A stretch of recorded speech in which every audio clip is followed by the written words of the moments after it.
चलिए recording start हो गई है। हम दोबारा में कुछ लोग बाद में आए, उनको दोबारा बता दूँ जल्दी जल्दी तरह था। तो today's topic energy storage and capacitor. हम बाकी तमाम चीज़ इसमें स्टडी कर चुके हैं। जो एग्जाम्पल हम लेंगे एनर्जी स्टोरेज कैपेसिटर में वो पैरेलल प्लेट कैपेसिटर की होगी, क्योंकि सबसे आसान तरीके है। कैपेसिटर के बारे में पहले जानते हैं कि नॉर्मली दो कनेक्टिंग प्लेट्स होती हैं, उसको बैटरी से कनेक्ट किया जाता है और जो पोटेंशियल एनर्जी है उसमें स्टोर हो जाती है।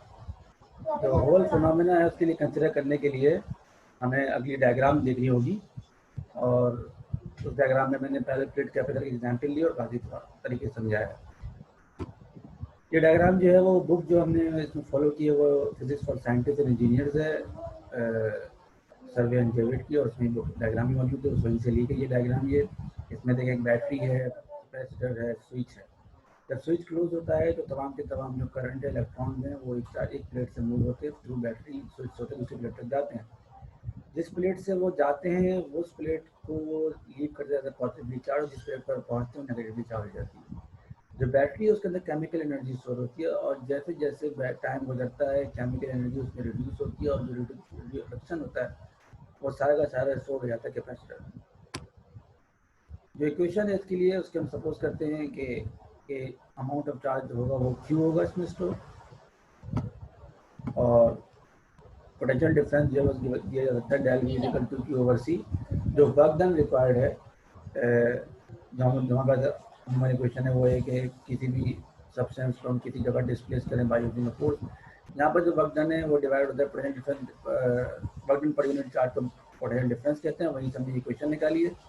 तो D Q amount of charge अगर हम मूव कराते हैं तो वर्क डन दिया जा सकता है d W equal to del V del q, और यहाँ पर हम डेल वी की वैल्यू रखिएगा क्यू ओवर सी, तो हमारे पास इक्वेशन बनती है d W equal to Q over C d Q.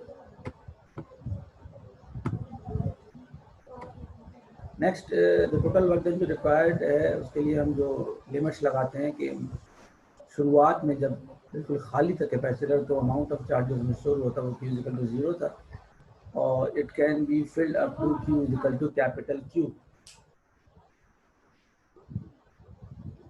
तो हम इसे इंटीग्रेट करते हैं, हमारे पास इक्वेशन आती है W equal to integration zero to q, इसकी लिमिट है क्यू ओवर सी डी जो अपनी जगह मौजूद है। In the end we will end up W equal to q square over two सी।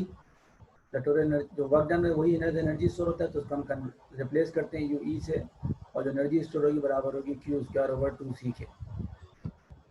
अच्छा, जो यहाँ पर टोटल एनर्जी हो जाएगी 1/2 क्यू डेल वी, और जब हम क्यू की वैल्यू रखेंगे तो ये हो जाएगा 1/2 C del V square. Normal general equation है, तो इसी को अच्छा अगर पैरेलल प्लेट कैपेसिटर है तो पोटेंशियल डिफरेंस को हम ई इंटू डी करते हैं, electric field and the displacement the length between the कह देंगे separation between the two plates, ये हम पहले कर चुके हैं। तो कैपेसिटर से पैरेलल प्लेट कैपेसिटर की we already derived it and it is equal to A epsilon naught over d, and we finally have U E equal to 1/2 C की जगह एप्सिलॉन ओवर डी और डेल वी की जगह E d का whole square, and we will have for the total energy is equal to energy density की अगर तरफ हम जाएंगे तो हमें वॉल्यूम से डिवाइड करना पड़ेगा, वॉल्यूम जब बराबर होता है ए इंटू डी के। तो ये आपके पास यू ई है, U E divide by A d है, और आखिर में जो इक्वेशन आपके पास है U equal to half epsilon naught E square. ये पहले भी आप कर चुके हैं, हम जरा को बाय यूजिंग कैलकुलस हम यहाँ तक पहुँचे। तो अगर यहाँ तक किसी में कोई सवाल है तो मुझे बता दें प्लीज़, तो फिर हम आगे बढ़ते हैं, चैट में बता दीजिए।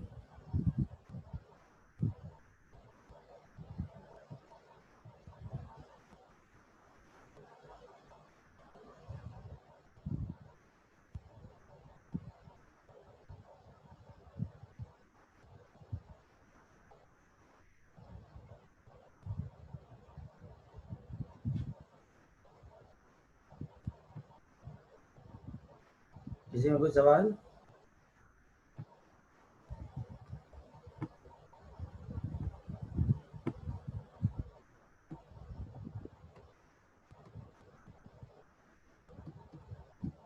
आगे बढ़े फिर हम।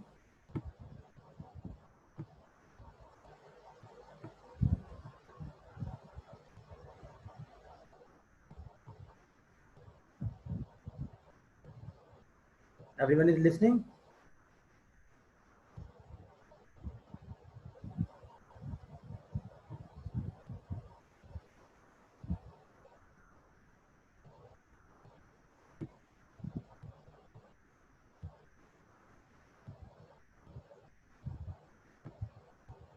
चलेंगे आगे बढ़ते हैं।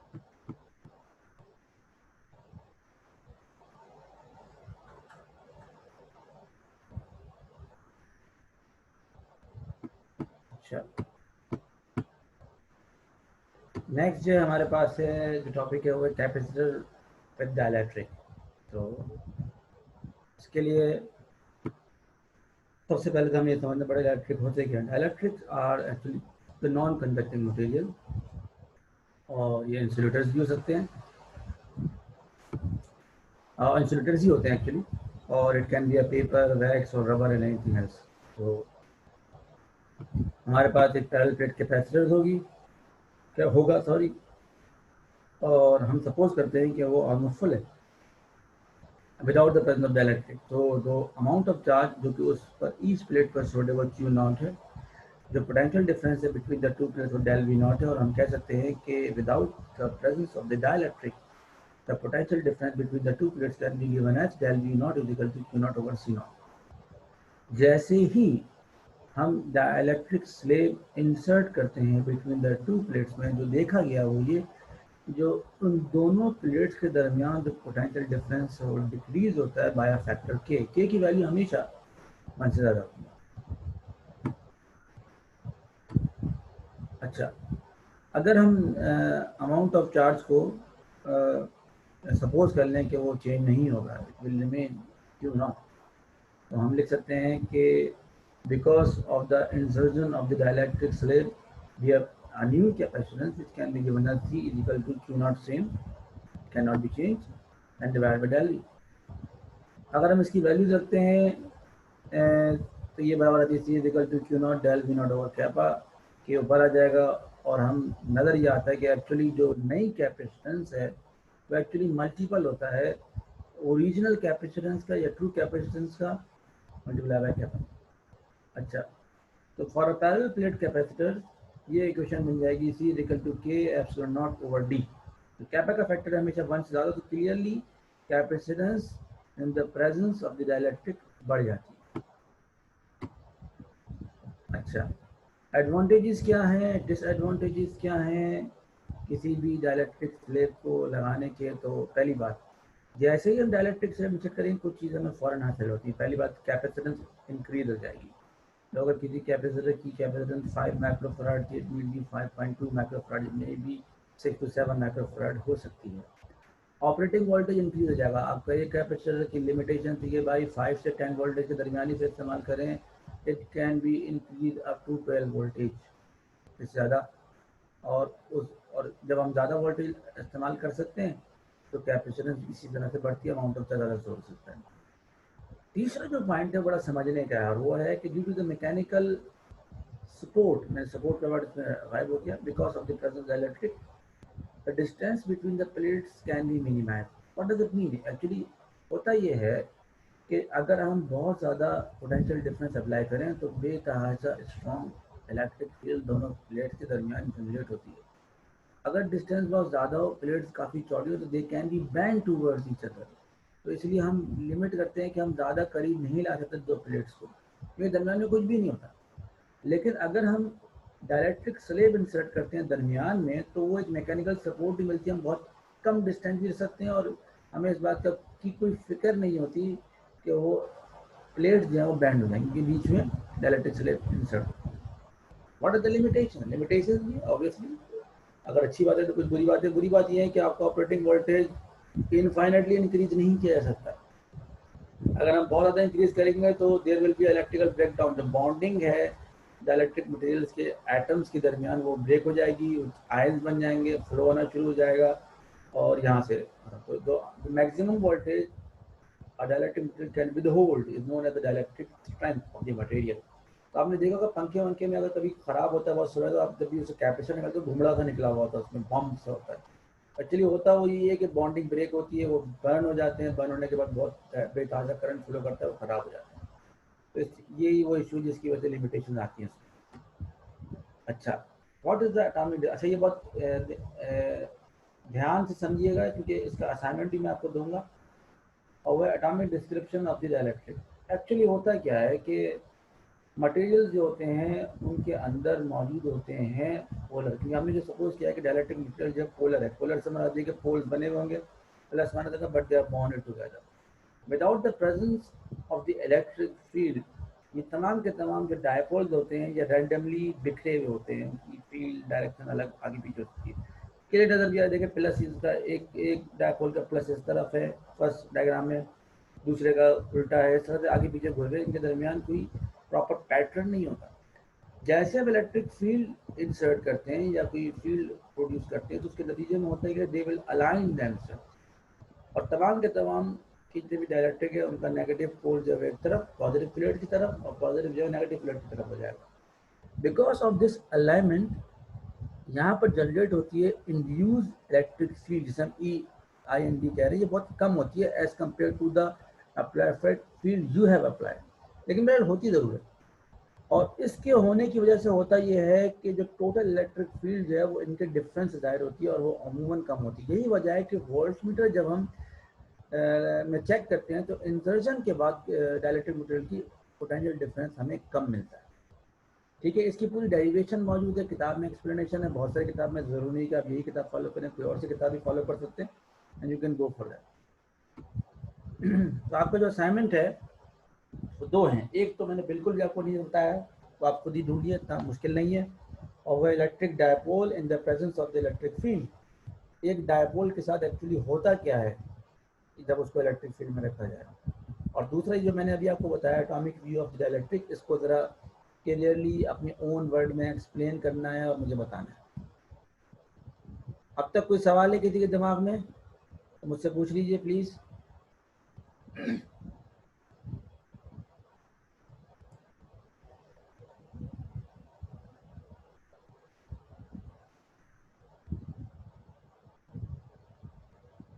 मैं अब आपको कंट्रोल दे रहा हूँ कि आप अपने आप को अनम्यूट कर सकते हैं, तो अगर आपको कोई बात करनी है तो कोशिश कीजिए कि अनम्यूट करके वन बाय वन मुझसे बात कर लें।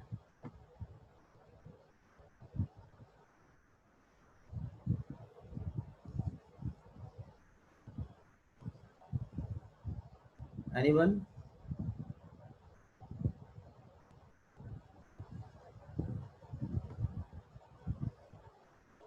जी बोलिए, मेरे ख्याल में आप अपने आप को अनम्यूट कर सकते हैं, मैंने आपको इजाज़त दे दी है एज अ होस्ट। सर मैं ये कह रहा था सर मैं ये कह रहा था कि जो हम जब डाइलेक्ट्रिक इसके अंदर रखते हैं तो कैपेसिटेंस जो कैपेसिटर की होती है वो इंक्रीज होती है डिक्रीज हो जाती है, एक दफ़ा से दोबारा से थोड़ा सा रिपीट कर दे सर।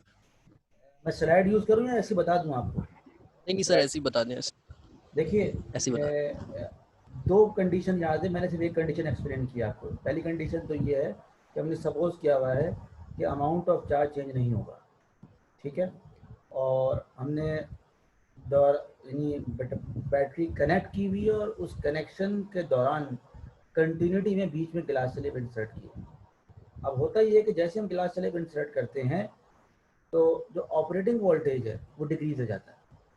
उसका मतलब ये है कि हम क्या करें कि क्योंकि हम 12 वोल्ट तक जा सकते थे, हम 12 वोल्ट तक मौजूद थे, और उस पर जो कैपेसिटेंस थी 5 माइक्रोफैराड थी because of the amount of charge already present. अच्छा, जैसे ही ये डिक्रीज होकर 10 वोल्ट तक जाता है, हम दोबारा 12 वोल्ट तक ऐसे इंक्रीज करते हैं बाय यूजिंग सम जिसे कह दीजिए पोटेंशियोमीटर के थ्रू। दोबारा जब हम 10 वोल्ट तक जाते हैं तो अमाउंट ऑफ चार्ज जो कि पहले कम था वो ज़्यादा होता है, इस तरह से कैपेसिटेंस बढ़ जाती है। क्या मैं समझा सका हूँ बात किसी हद तक आपको? यस सर समझ आ गई तकरीबन बात, ठीक है सर। अच्छा, अगर हम और सर बैटरी डिस्कनेक्ट कर देंगे और फिर ग्लास स्लैब इंसर्ट करेंगे, ठीक है, ये भी याद यस रखिएगा, सर। यानी पोटेंशियल डिफरेंस कांस्टेंट रहेगा और हमने ग्लास स्लैब इंसर्ट किया तो अमाउंट ऑफ चार्ज जो ईच प्लेट पे स्टोर होता है वो बड़ा हुआ नजर आएगा आपको उसी वोल्टेज पर। समझ में आ रही बात? अगर potential yes sir. Difference constant रखेंगे तो अमाउंट ऑफ चार्ज बड़ा हुआ नजर आएगा, अगर पोटेंशियल डिफरेंस वेरी हो सकता हो तो उसी सेम चार्ज पर जो अमाउंट ऑफ पोटेंशियल डिफरेंस होगा वो डिक्रीज नजर आएगा। Okay sir. और सर अगर हम यानी अगर हमारे पास दो पैरेलल प्लेट कैपेसिटर हैं लेकिन उनमें से किसी भी एक प्लेट का जो सरफेस एरिया है वो दूसरी प्लेट से बड़ा है तो उस वक्त क्या इफेक्ट पड़ता है किसी भी कैपेसिटर पर? ये जो आप बात कर रहे हैं ना, इनहोमोजेनस प्लेट्स की बात कर रहे हैं, यानी एक प्लेट पे जो एक प्लेट का साइज ज़्यादा है, यही कह रहे हैं ना? Yes sir, yes sir. और एक प्लेट का साइज कम है। देखिए अमाउंट ऑफ चार्ज दोनों पर सेम ही स्टोर होगा, ऐसा नहीं हो सकता।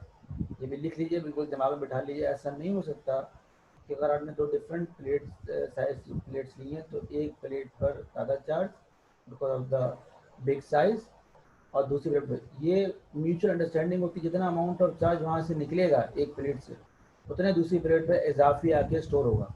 समझ में आ रही बात? Okay sir. लेकिन इसकी वजह ओके दूसरी सर। कॉम्प्लिकेशन आ सकती हैं, इसलिए अमूमन ये डिज़ाइन किया जाता है, ये बताया जाता है, एडवाइस किया जाता है कि प्लेट साइज सेम रखा जाए।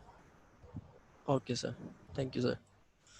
और सर एक और बात पूछनी थी, वो ये कि क्या इसके ऊपर करंट का भी कोई फ़र्क पड़ता है? यानी हम कहते हैं कि एसी और डीसी वगैरह, इसके ऊपर कोई कैपेसिटर के ऊपर इनके इसका कोई फ़र्क पड़ता है? अगर दोनों करंट में से चेंज करेंगे, हम एसी दें या फिर डीसी दें तो? बहुत ज़्यादा फर्क पड़ता है भाई, बहुत ही डिफरेंट सिनेरियोज हैं।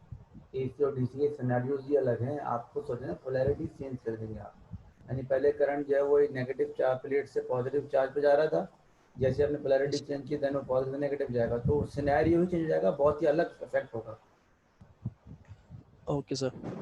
अच्छा नसीम मुश्ताक साहब ने अगर आप चाहें तो अपना माइक अनम्यूट कर सकते हैं, मैंने इजाज़त दे दी है, तो प्रॉपर मुझसे पूछ लें। इन्होंने जो पूछा है वो ये पूछा है कि अमाउंट ऑफ चार्ज हर जगह सेम होगा क्या।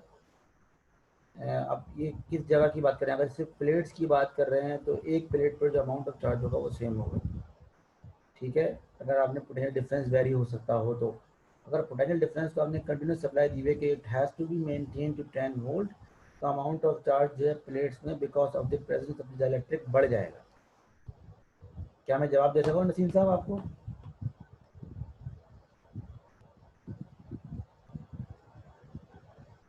अच्छा आप चार्ज आप आपस में भी आप लोग बात चैट कर सकते हैं, अगर आपको कोई ऐसा मसला हो कि आपको बात करने में कोई इशू हो तो यू कैन आपस में बात कर सकते हैं। मैंने सारे कंट्रोल दे दिए हैं। अब आप अपना माइक भी अनम्यूट कर सकते हैं और आप चैट भी दूसरे करते हैं। अगर आप किसी से मशवरा करना है तो वो भी कर लीजिए प्लीज़। तमाम असाइनमेंट के मार्क्स होंगे ऑब्वियसली। मुझे तो लग ये रहा है कि जो एग्ज़ाम होगा पॉसिबल उसमें बहुत ज़्यादा मार्क्स असाइनमेंट होंगे। वजह ये कि हम कोई रिटर्न एग्जाम तो ले ही नहीं पाएंगे, तो हमें कोई वाइवा टाइप या कोई असाइनमेंट टाइप ही लेना पड़ेगा। तो हम असाइनमेंट देंगे और उसका वाइवा वन बाय वन लेके कोई नंबर हासिल करेंगे। इस तरह कुछ इस तरह नज़र आ रहा है फिलहाल अब तक, तो ऑब्वियसली इसका होगा। और कोई सवाल?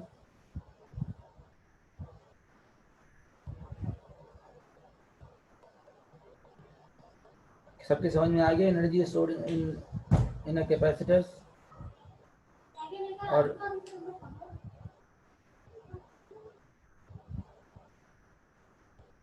समझ में आ गया सबके? अच्छा अब हम आगे निकलना चाह रहे हैं, हम थोड़ा सा डिस्कस करना चाह रहे हैं। अच्छा ये एक चीज़ पूछिए, लेकिन सीरीज और पैरेलल तो बहुत ही पुराना टॉपिक है, मैंने बताने की कोशिश नहीं की, लेकिन फिर भी अगर आप पूछते तो बता देता हूँ कि जब आप ये इसका अपोजिट होता है रेजिस्टेंस का। रेजिस्टेंस में होता है कि जब सीरीज में लगाते हैं तो वो बढ़ जाती है, पैरेलल में लगाते हैं तो कम हो जाती है। कैपेसिटर का उलट होता है, सीरीज में लगाएंगे तो कैपेसिटेंस कम हो जाती है, पैरेलल में लगाएं तो कैपेसिटेंस बढ़ जाती है, एडिशन होती है। तो अगर दो कैपेसिटर्स पैरेलल में कनेक्ट करेंगे तो ऑब्वियसली उनकी कैपेसिटेंस आपस में ऐड होती है, और दो कैपेसिटर अगर सीरीज में कनेक्ट करेंगे तो उनकी कैपेसिटेंस कम हो जाती है। वही फार्मूला वही होता है, 1/c equivalent is equal to 1/c1 + c2 + c3। ये पूरा डिटेल में जो है ना बुक में दिया, अगर आप चाहें तो वो देख सकते हैं।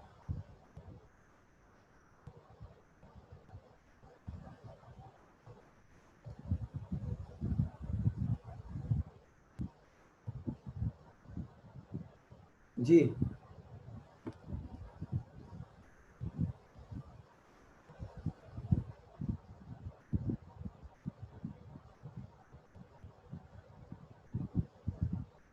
तो सवाल आपको करना हो तो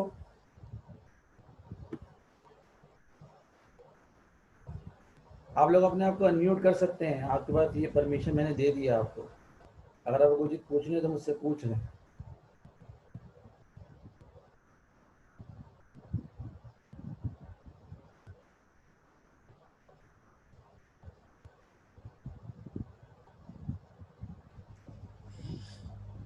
सर, पूछिए।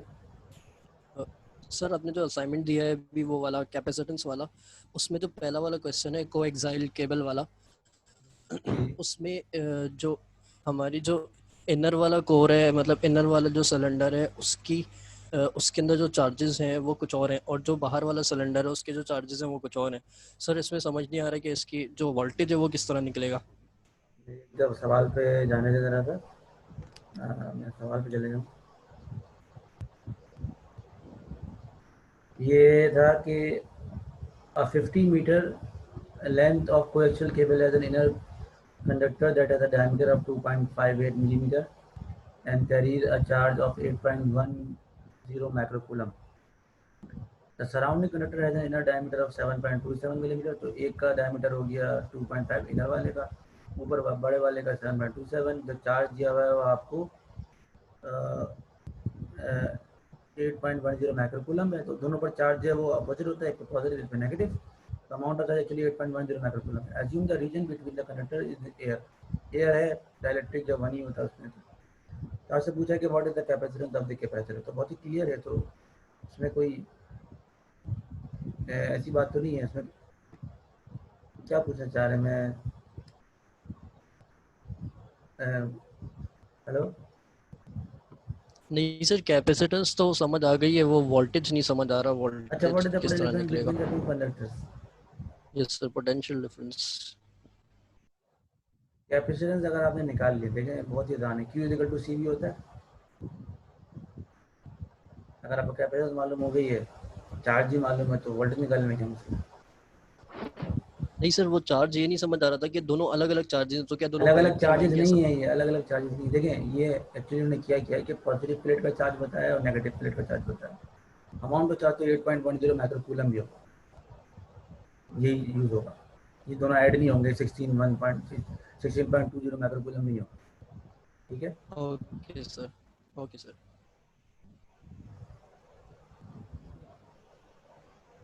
सबमिटिंग का टाइम जो 10 मिनट्स रह गए। किसी को कुछ सवाल करना है भाई? ये ख़त्म हो जाती है अभी, इत्तेफाक से हम अपग्रेड नहीं कर सके, HEC की तरफ से हमें तो कुछ मिला नहीं है। तो फिलहाल 40 मिनट्स में टाइम ऐड हो जाएगा, तो क्लास ख़त्म हो जाएगी। किसी को सवाल करना है? इसकी जो रिकॉर्डिंग है और जो लेक्चर है ये मैं डाल दूँगा अपने यूट्यूब पर, वहाँ से देख भी लीजिएगा।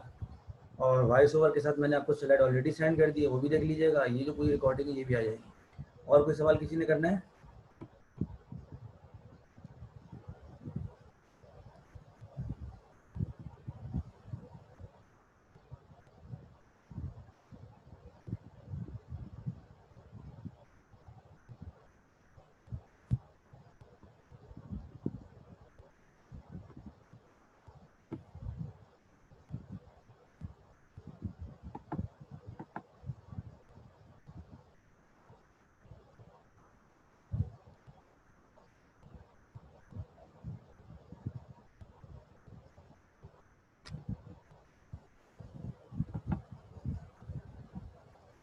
जी कि कोई?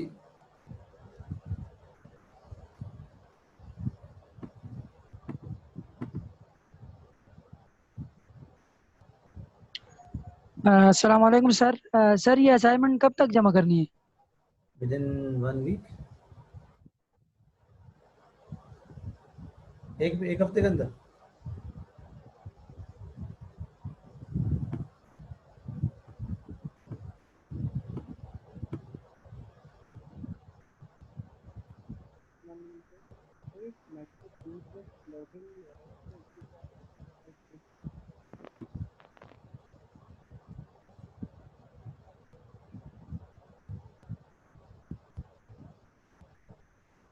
जी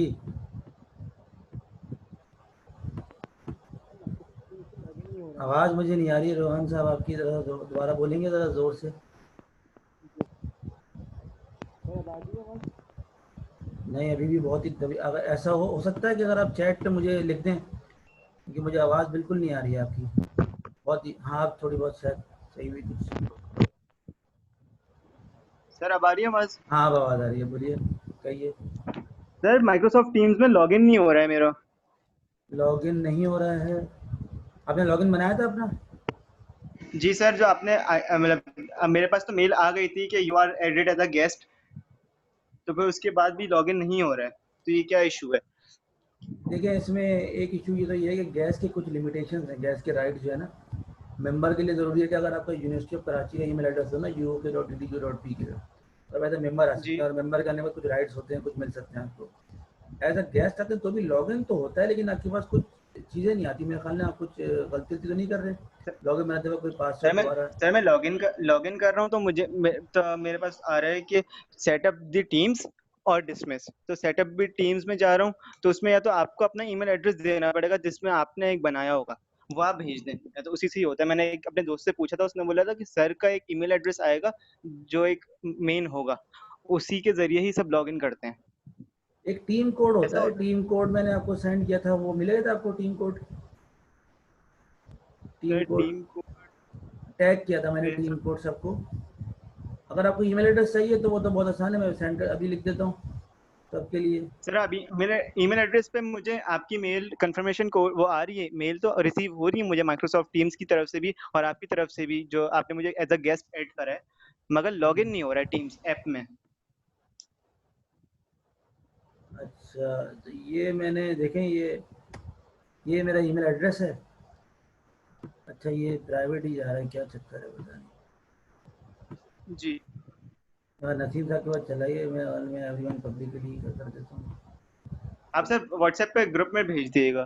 चले, मैं ईमेल एड्रेस भेजूंगा, लेकिन मुझे इसका अंदाज़ा नहीं, उसूली तौर पर तो आपको डायरेक्ट हो जाना चाहिए था, उसको ज़रूरत नहीं पड़नी चाहिए थी, लेकिन फिर भी अगर जी नहीं हो जी रहा है। सर, अच्छा मैंने मैं, सीआर से भी डिस्कस करा था, तब भी नहीं हो रहा है।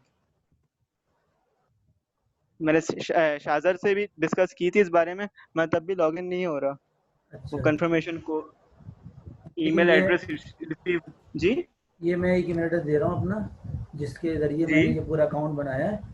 ये देखिए जी चैट पर आ गया आपके पास, ठीक है? आगे सर चैट पे थैंक यू। है ना, इससे आप जी गोल एक सेकंड करके में देख देख लेता लीजिए, हूँ। अगर कोई प्रॉब्लम हो तो फिर मुझे इसी ग्रुप पे चैट कर दीजिएगा, मैं देखूंगा। मैंने जो है कल जो है काफ़ी डिस्कशन हुई थी हमारी आईटी टीम के साथ, तो पता ही चला कि अच्छा हम मेंबर नहीं बन सकते जब तक कि अब होता है कि 20,000 स्टूडेंट्स हैं, 20,000 के ईमेल सही। एड्रेस बनाना अगर उनके लिए प्रॉब्लम हो रहा है तो वो सबको तो ईमेल एड्रेस uk.edu का बना नहीं सकते। ऑर्गेनाइजेशन का ईमेल एड्रेस भी तो इशू हो जाता है फिर उसमें ना। अच्छा तो आप एज अ गेस्ट चाहते हैं, लेकिन गेस्ट भी लॉग इन हो सकता है, मुझे समझ में ये नहीं आ रहा कि कोई प्रॉब्लम आ रहा है। आप देखिए कोई सर, मैं प्रॉब्लम है तो एज अ बताइएगा। गेस्ट लॉगिन कर रहा हूँ, तो मेरे पास 3 ऑप्शंस आ रहे हैं। फॉर पर्पस बताना है, फॉर यूज स्कूल, तो मैंने स्कूल में ऐड किया था क्योंकि हाँ क्लासेस उसमें लिखा हुआ था, उसमें नीचे डिस्क्रिप्शन ठीक है, जो सही है है। सही। मैंने और स्कूल में चला गया, तो उन्होंने मुझसे मांगा कि अपना फोन नंबर दे दीजिए, कंफर्मेशन कोड भी मुझे रिसीव हो गई। आगे सही जाके जब वो आता है ऑफिस 365 एजुकेशन का जो आता है, सही सही। उसमें मेल जो देनी है, वो मेल जो दे रहा हूँ मैं अपनी ही, तब भी नहीं हो रहा। उसमें मेरे ख्याल में आपकी मेल डलेगी, तभी तो मैं आपके पास टीम्स में ऐड होऊंगा चलें, शायद। करके करके देख लें, अगर प्रॉब्लम हो तो मुझे बता दीजिएगा। अच्छा, ये 3 मिनट रह गए क्लास खत्म होने में, किसी और कोई सवाल करना है? सर मुझे भी करना था। जी पूछिए। सर मेरी ईमेल आपने ना गलत डाली है, उसमें आपने टी लगा दिया, वाई लगाना था, उसके चक्कर में मैं मेंबर बनी नहीं हूँ टीम की। अच्छा, मुझे आप अभी सेंड कर दिए ग्रुप पे, मुझे मेरे पास जो ग्रुप पे सेंड हुआ था आपके पास email address.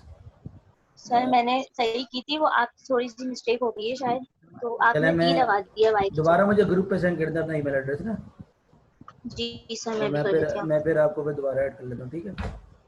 Ji sir, thank you. और कोई सवाल है भाई? 2 मिनट रह गए हैं। सर एक दो बच्चे और भी हैं, उनका भी नहीं हो रहा, इशू आ रहा है। एक हमारे वो क्या कहते हैं रिपीटर भी हैं, उनका भी नहीं हो रहा, जबकि उनकी ईमेल एड्रेस बिल्कुल ठीक है। आपने हम जब देख रहे हैं टीम में तो आपने उनको गेस्ट बनाया हुआ है, लेकिन वो जब लॉगिन कर रहे हैं, जैसे रोहान का मसला हो रहा है वैसे ही उनका भी मसला हो रहा है, वो लॉगिन नहीं हो रहा। अच्छा, जो भी स्क्रीन, मुझे ना एक काम कीजिएगा, जितने लोग भी ये लॉगिन करने की कोशिश कर रहे हैं, जो प्रॉब्लम, उसकी स्क्रीन शॉट बना के ना मुझे सेंड करें, तो मैं ओके आईटी डिपार्टमेंट को सेंड करूंगा भाई ये क्या मसला है, कैसे हल होगा। ओके ठीक है, सर, ओके सर। ये इनसे सर कह थैंक देंगे। You sir. ओके। ठीक है भाई, क्लास एंड करें। Yes sir, thank you. अच्छा, नेक्स्ट क्लास जो मैं थैंक एक और भी लूँगा अभी इसी वीक में, क्योंकि जल्दी जल्दी काफ़ी लेट हो गया हम इस चक्कर में ना। ठीक है जी। जी जी sir. Okay, thank you very much, class में एंड कर रहा हूँ। अल्लाह हाफिज। अल्लाह हाफ़िज़। Thank you so much. Thank you.